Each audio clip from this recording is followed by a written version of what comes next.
راديو إرنا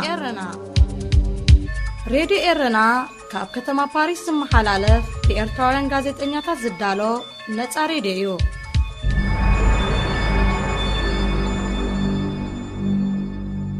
سلام كبرى سمعتي نايلومي سولو سلاسان حدن نحسي فنونا يفل مالو فنونا كموترو زينا كقدميو أرسات نهو إرترا أبك أيد السنحو 118 يمناوين قفت عسا كم فتحت حوتي أفليتو إرترا بسقط دم زساقيو زو حدا دك تبعتيو كابزلون هاجرات على مخوانا حكمنا ومصنعتي قليسو أب إثيوبيا أب معراب واللقة أما يتقتلهم لعلي 9 شهسبات كبيت نبرتهم تمزابيلهم. هذه إذاعة إرنا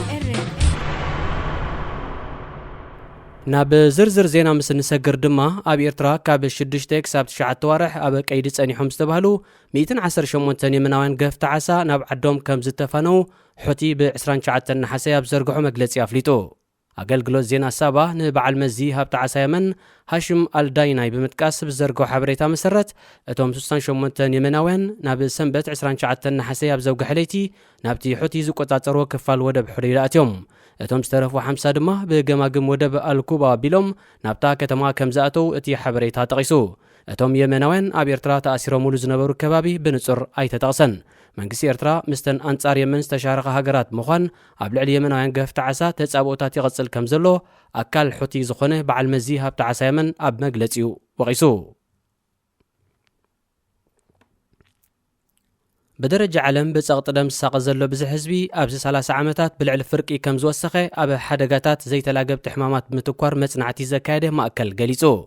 أتي NCD ريسك استبالي هقراو تكال كابز تفلالي هقرات نستأكبه لعلي شحن كل تنبيد سندات حبريتا مركوس بمقبار أبز الدالو مصنعتي أبزوها نزي لعلي حدنت بقلت بليون حزبي ساقط دم ويدما بزح دم اللو عمتاوي بقمقام شمون تنت بحموشت مليون سبات بسنكي ساقط دم نايموت حدقا يقوانفهم أب كلتا شن 10 كابز تأكبه سندات 720 مليون سبات وي أستات فرقي كابتوم ساقط دم ويدما هايبرتنشن زلوم بزح سبات قبوع حكمنا وكنكن أي رغبون يوم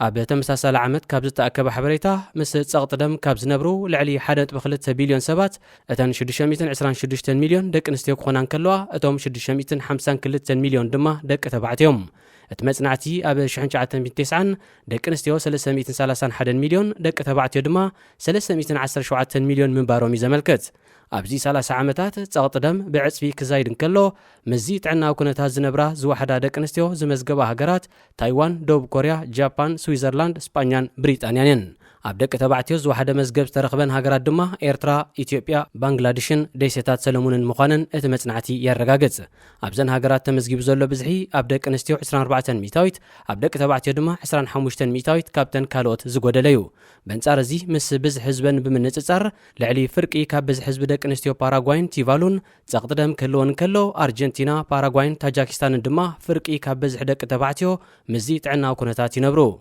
اتياب سالستزي أب أغلغلو زينا فرنسا تزرقح زلو مصنعتي بتوسخي بدرجة علم 41 ميتاويت دك نستيو 51 ميتاويت دما دك تبعتيو تقدم كم زلوهم كيف لطيوم زنبرو بزحدم زلوم سبات كيف لطون مرمران سرع حكمناوي كتتلن كي جبرون أب زنبرو لأوان بوقعي كتقع زلوم تخلو زل عليو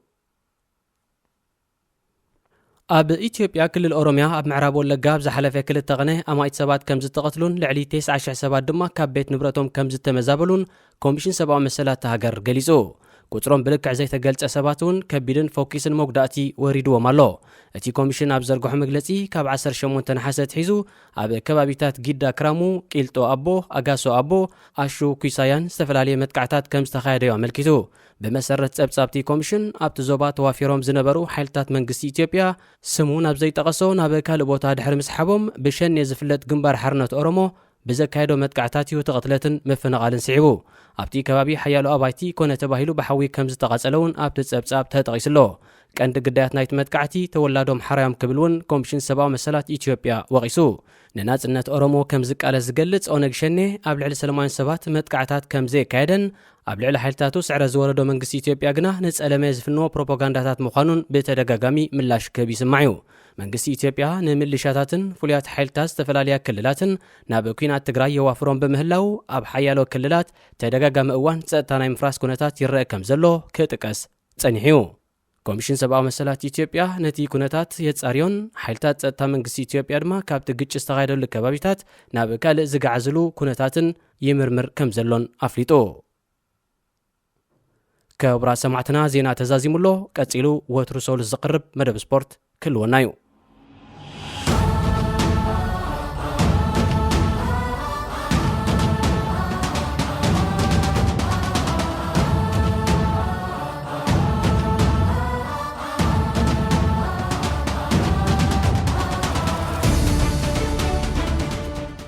ሰላም ጥዕናን ንዓኻትኩም ይኹን ዝኸበርኩምን ዝኸበርክንን ቤተሰብ ስፖርት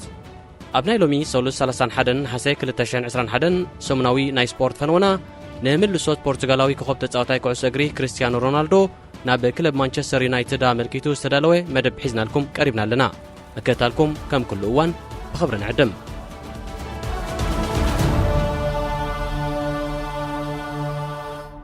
መስርሕ ምስጋር ተጻዋቲ ኩዕሶ እግሪ ሓደ ካብቶም ልቢ ኣፍቀርቲ ስፖርት ዝሰልብ ኣካል ህይወት ኩዕሶ እግሪ እዩ። እዚ መስርሕ ምስጋር እዚ ኣብ ሃገራት ኤውሮጳ ዝበዝሐ እዋን ካብ 1 ሐምሌ ክሳብ 31 ነሓሴ ከምኡውን ካብ ባሕቲ ጥሪ ክሳብ 31 ጥሪ ኣብ ዘሎ ግዜ እዩ ዝካየድ።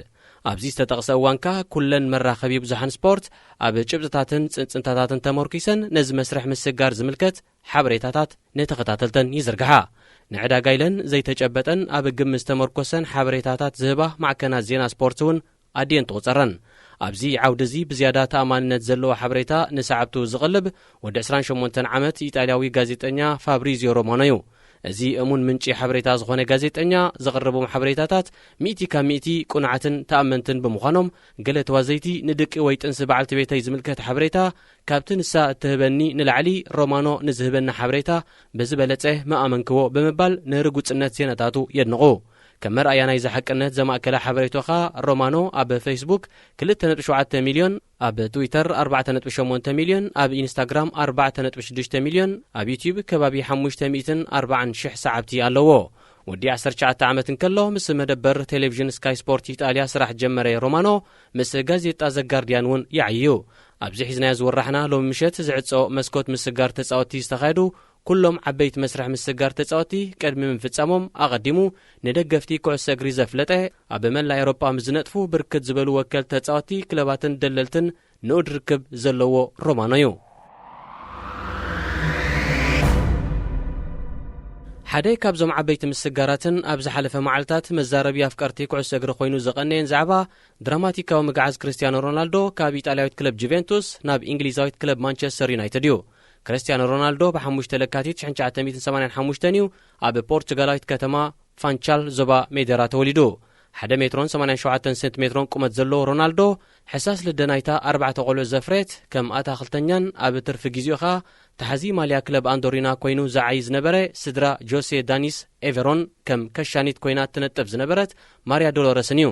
ብስኽራንን ደገደገናይ ምባል ባህርን በዓል ቤታ ዘማረረት ማርያ ዶሎረስ ንሮናልዶ ገና ደቂ እንከሎ ክትንጽሎ አንቂዳ ከም ዝነበረትን ሓኪማ ግን ንሕቶኣ ከም ዝነጸጎን ሓደ እዋን ባዕላ ብኣንደበታ ገሊጻ ነይራ። ምስ ኣሕዋቱ ብድኽነት ኣብ ዑናቤት ዝዓበየ ክርስቲያኖ ኣብ 1992 ወዲ 7 ዓመት ምስ ኮነ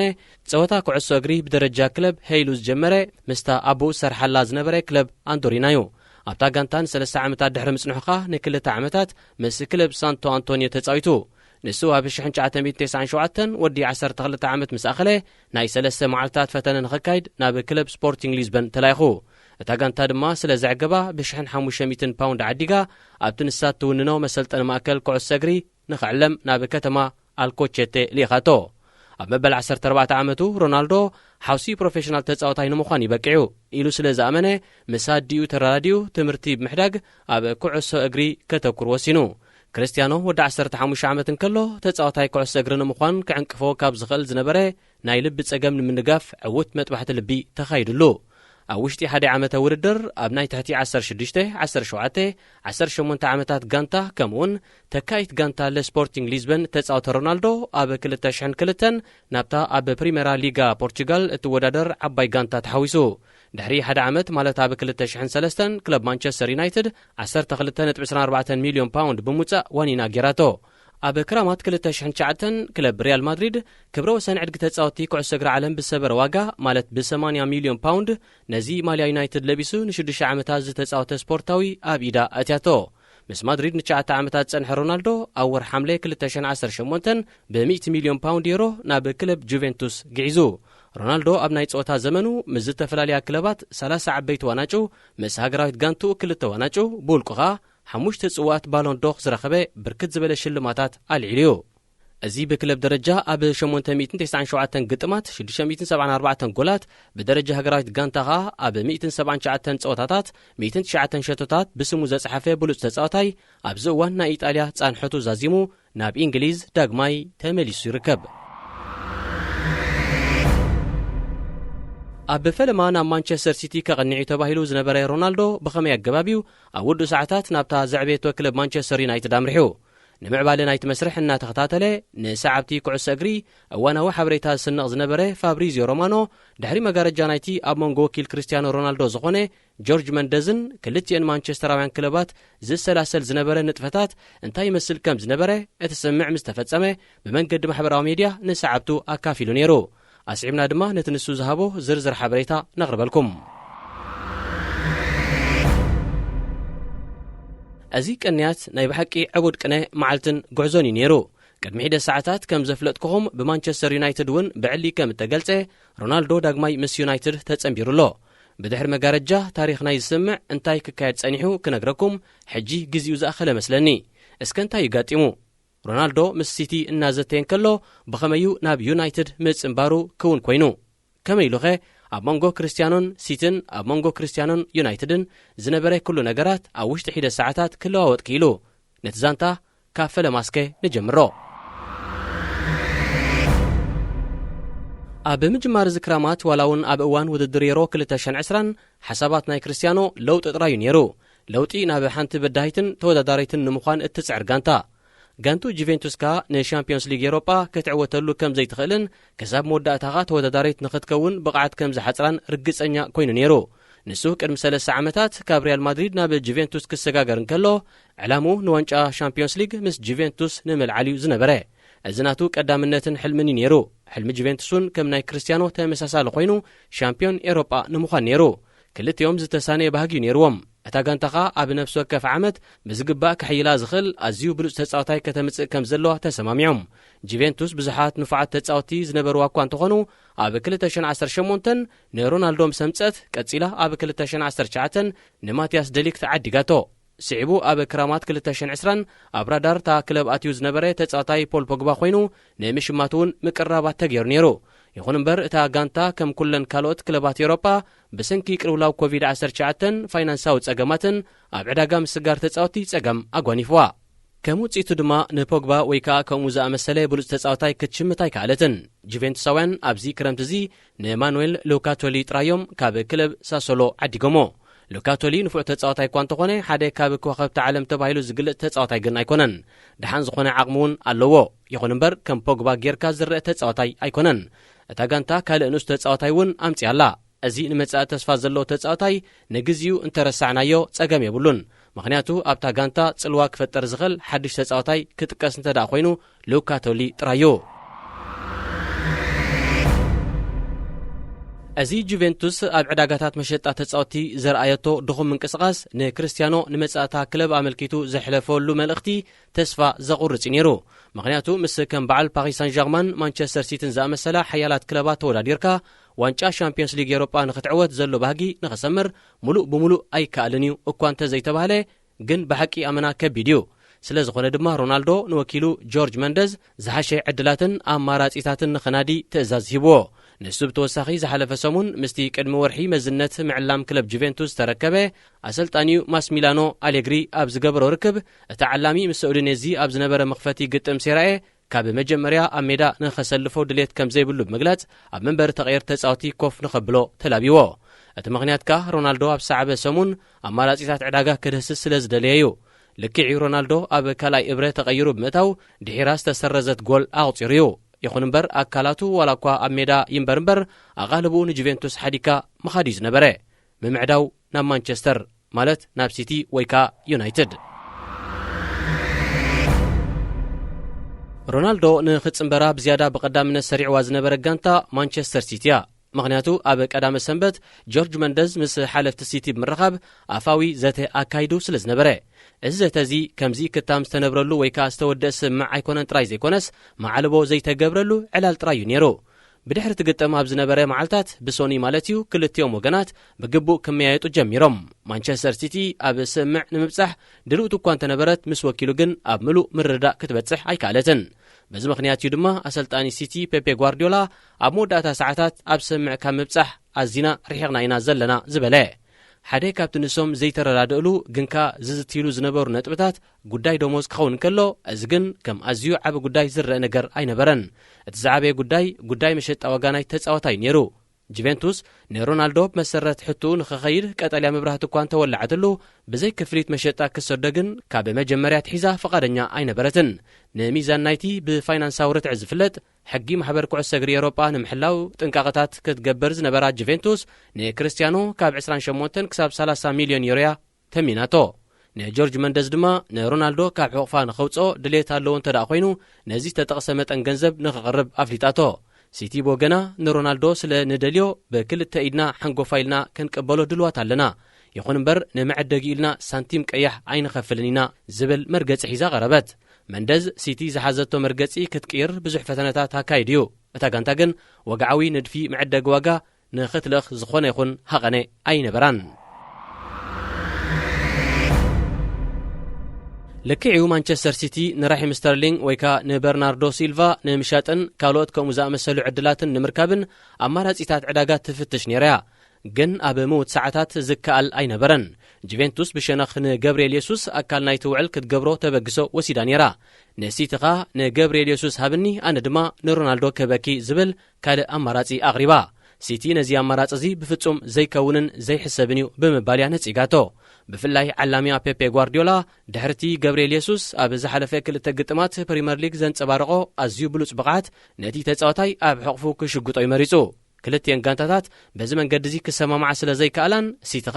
ዋጋ ክርስቲያኖ ክትከፍል ድልውቲ ስለ ዘይኮነትን ከምኡውን ወግዓዊ ጠለብ ዕድጊ ስለ ዘይለኣኸትን ጆርጅ መንደዝ ናብ ከተማ ቱሪን ብምብራር ምስ ክለብ ጁቬንቱስ ቀጥታዊ ዝርርብ ክገብር ወሰነ። ኣብዚ ኣብ መንጎ መንደዝን ክለብ ጁቬንቱስን ብሓሙስ ተኻይደ ርክብ ጁቬንቱስ ኣብ ዝሓዘቶ መርገፂ ብምጽናዕ መንደዝ ነዚ ዝተጠቕሰ መጠን ገንዘብ ከየምፀ ሮናልዶ ካብታ ጋንታ ፈልከት ከም ዘይብል ደጊማ ነቲ ወኪል ኣረጋገጸትሉ። መንደዝ ቦገኑ ነታ ጋንታ ኩሉ ነገር ተወዲኡ ሮናልዶ ደጊም ማልያ ጁቬንቱስ ለቢሱ ብፍጹም ኣይጻወትን እዩ ብምባል ኣተሓሳሰባ። ብድሕሪ ዚ ድማ መንደዝ ሓሙስ ድሕሪ ቀትርን ምሸትን ምስታ ካልእቲ ናይ ከተማ ማንቸስተር ጋንታ ማለት ዩናይትድ ውዕል ንምእታውን ንምልሶት ዓሚሉ ክርስቲያኖ ናብ ናይ ቀደም ጋንቱ ንምጥጣሕን ንወከልታ ንልዝብ ዓዲሞም። ማንቸስተር ዩናይትድ ነዚ ዝረኸበቶ ዕድል ብህንጥዩነት እያ ተቐቢላቶ። ብእንብኡኻ ብመንጽር ፋይናንስ ምስ ጁቬንቱስን ምስ ሮናልዶን ኣብ ስምዕ ንምብጻሕ ብክፉት መንፈስ ንዘተ ድልውቲ ኮይና ማንቸስተር ምስ መንደዝ ሓሙስ ለይቲ ዝገበረቶ ዝርብ ኣዝዩ ቀሊልን ጸገም ዘይነበሮን እዩ ነይሩ። ምኽንያቱ በቲ ሃዋህው ሕጉስ ዝነበረ ሮናልዶ ናብ ዘዕቤቶ ክለብ ንኽምለስ ኣዝዩ ብሂጉ ነይሩ። ማዕሮ ማዕሪኡኻ ንጁቬንቱስ ክጥንጥና ኣመና ተረቢጹ ነይሩ። ኣብዚ እዋን እዚ ኣካፋሊ ማንቸስተር ዩናይትድ ብሩኖ ፈርናንደዝ ነቲ ኣብ ሃገራዊት ጋንታ ፖርቹጋል ኣብ ጎኑ ዝስለፍ ሮናልዶ ኣብ ዩናይትድ ምእንታን ከሓብሮ ንምምሕፃንን ኩነታቱ ንምፍላጥን ብተደጋጋሚ ብቴሌፎን ይረኽቦ ነይሩ። ብዘይካዚ ሮናልዶ ብዘይካ ምስ ፈርናንደዝ ምስ ኣሰልጣኒ ዩናይትድ ዝነበረ ሰር ኣሌክስ ፈርግሰን ምስ ተኸላኸላይ ጋንታ ዝነበረ ሪዮ ፈርዲናንድን እውን ርክብ ይገብር ነይሩ እዩ። ዩናይትድ ንንግሆ ዓርቢ ንጁቬንቱስ ወግዓዊ ጠለብ ዕድጊ ንኸተቕርበላ ምድላዋታ ኣጻፊፋ